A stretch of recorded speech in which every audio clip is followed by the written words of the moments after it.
চলমান পরিস্থিতিতে লালমনিরহাট সহ দেশের বিভিন্ন স্থানে হিন্দু সম্প্রদায়ের ওপর হামলা, ভাঙচুর, অগ্নিসংযোগ ও লুটপাটের অভিযোগে লালমনিরহাটে মানববন্ধন, বিক্ষোভ মিছিল এবং প্রতিবাদ সমাবেশ হয়েছে।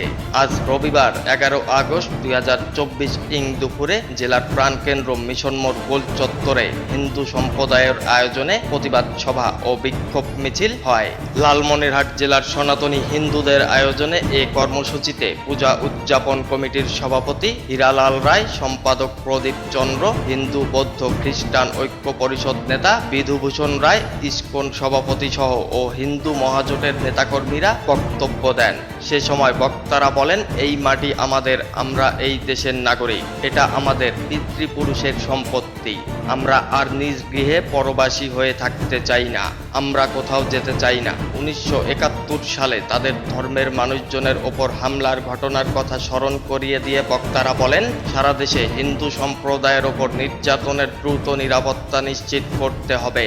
তারা অন্তর্বর্তীকালীন সরকারকে অভিনন্দন জানিয়ে অবিলম্বে সংখ্যালঘুদের ওপর হামলা, নির্যাতন বন্ধ করার দাবিও জানান। সে সময় 1952 সালের ভাষা আন্দোলন এবং 1971 সালের মহান মুক্তিযুদ্ধে সবার সাথে কাঁধে কাঁধ মিলিয়ে স্বাধীন বাংলাদেশ প্রতিষ্ঠার ভূমিকা রেখেছে হিন্দু সম্প্রদায়ের মানুষজন।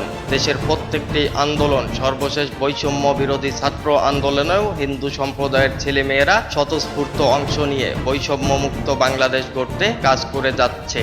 এত কিছু করার পরও কেন সাম্প্রদায়িক হামলা চালানো হচ্ছে? এ সময় বক্তব্যে নেতারা সকলকে ঐক্যবদ্ধ থেকে দুষ্কৃতিকারীদের প্রতিহত করার আহ্বান জানান। সেই সাথে আইন শৃঙ্খলা ও সকল দলের নেতাকর্মীদের সহযোগিতাও প্রত্যাশা করেন তারা। পরে লালমনিরহাট পৌর মেয়র রেজাউল করিম স্বপন ও বিএনপি নেতা AKM মমিনুল হক উক্ত সমাবেশে বক্তব্য দেন, সংহতি জানান।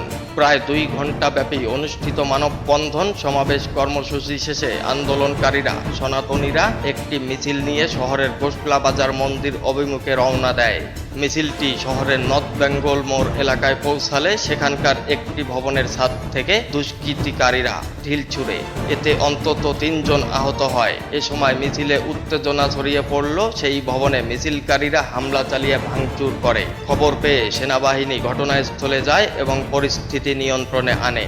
এর আগে সকাল থেকে জেলার বিভিন্ন স্থান থেকে হিন্দু সম্প্রদায়ের লোকজন বিভিন্ন স্লোগান নিয়ে মিশন মোড় গোল চত্বরে এসে জড়ো হতে থাকে। সেই পরিপ্রেক্ষিতে এক সময় মিশন মোড় এলাকা লোকে লোকারণ্য হয়ে পড়ে এবং লোকজনের ভিড়ে এ সময় লালমনিরহাট রংপুর মহাসড়ক শত শত যানবাহন আটকা পড়ে যানজটের সৃষ্টি হয়। Update Times online desk, Lalmonirhat.